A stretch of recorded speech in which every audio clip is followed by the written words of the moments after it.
Good morning. We're going to try to get Alita Dupree back. Alita Dupree. Thank you. We'll start over. Appreciate it. Chair Jano Lieber and members, Alita Dupree for the record. At least I got to say the most important thing, which was about Omni.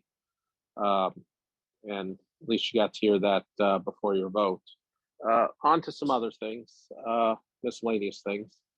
I hope to be back on the system again soon. I did get a new reduced fare Metro card in the mail. So thank you. It's a resource for me. I can buy my reduced fare passes, and it will also serve as a reduced fare identification on the commuter rails, so I can get my reduced fare ticket. So I'm definitely hanging on to that. So thank you. And I want the safest system we can get. Continue to work on ways to manage our fare.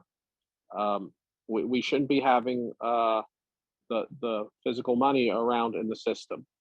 We shouldn't have it in the booths. There have been some cases of some station agents who were robbed and sadly killed back, I think, in the 1980s. So nobody signed up for that. So we got to be safe and not have money in the booths and on the trains.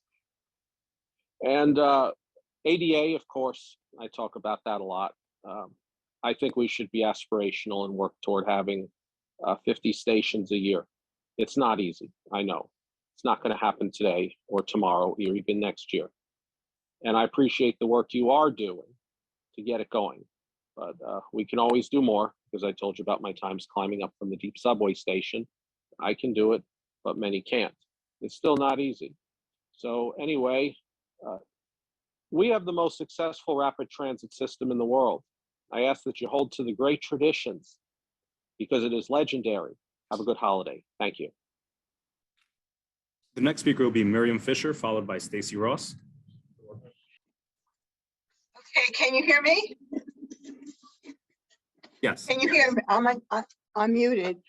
I'm speaking as a transportation and disability activist, speaking independently, and hope to bring specific issues to the public radar. I affirm what other disability advocates have said, hoping to get from the MTA legal commitment to the 75% of subway stations that still don't have elevators or ramps, a necessity for people with disabilities, seniors, parents with strollers, those carrying luggages, packages, bad backs, and knees.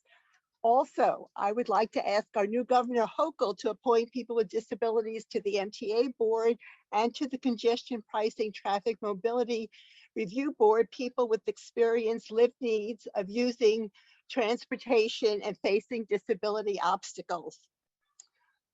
Another issue with the federal infrastructure money now available for transit is a revived interest in the Second Avenue subway. Reminder that this first segment was a multi-billion-dollar project that took decades. One assurance that subway money won't be eaten up and squeezed out transit money for accessibility and elevators for those who with few other options and transportation choices. An alternative model is light rail, which is cheaper, faster to build, more easily made accessible than digging tunnels. Light rail in New York might be extended past 125th Street, 2nd Avenue to underserved transit deserts in the Bronx, which actually one of the original plans and routes for the 2nd Avenue subway. Our New Jersey neighbor, Jersey City, has extended light rail routes along the Hudson River. European cities such as London and Strasbourg have built light rail. London, in preparation for the Olympics, and underserved and low income. Please conclude your remarks. Low income in East London. Please put that also on the radar. More subways, more extensive accessibility, but also. The next speaker will be Andy Pollack, followed by Rosie Roman Cortez. Can you hear me? Yes, we can. Okay, good morning. So a couple things I'm going to discuss today.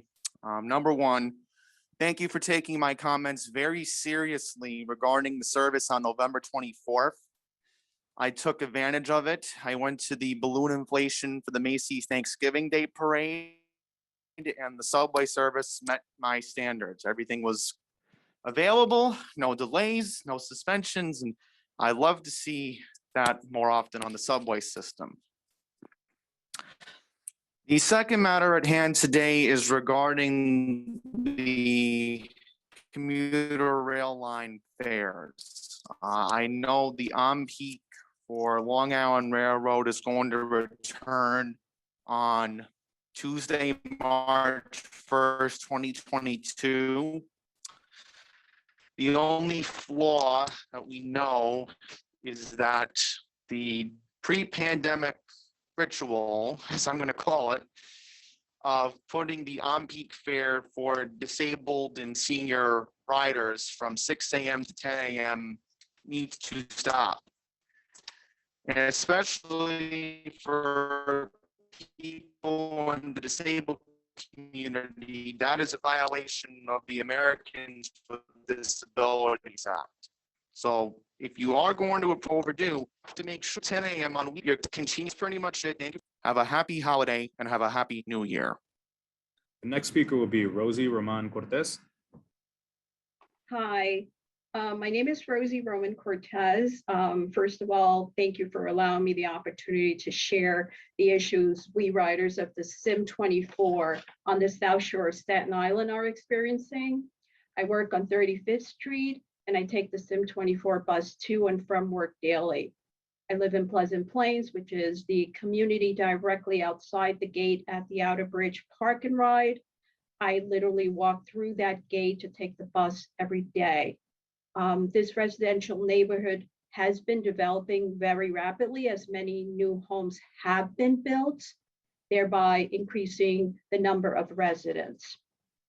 There certainly has been a post-pandemic decline in passengers at the Outer Bridge Park and Ride stop, mainly because of the reduction in schedule. More frequent bus schedules would definitely help alleviate this issue and encourage more riders to use this well-designed park and ride stop. We are all willing to pay the $6.75 bus fare versus the $2.75 fare because of the convenience to get to the city. If the Outer Bridge Park and Ride stop is taken away from us, residents in the South Shore, it would become more challenging for us residents to commute to work. For those who work near the 34th Street area, we ask that you carefully consider our concerns and kindly revisit the Outer Bridge Park and Ride stop as our commutes to work truly depend on it. Thank you very much and happy holidays to all. Thank you for your participation and comment. This concludes the public comment session. Have a happy holiday season, everyone. Take care.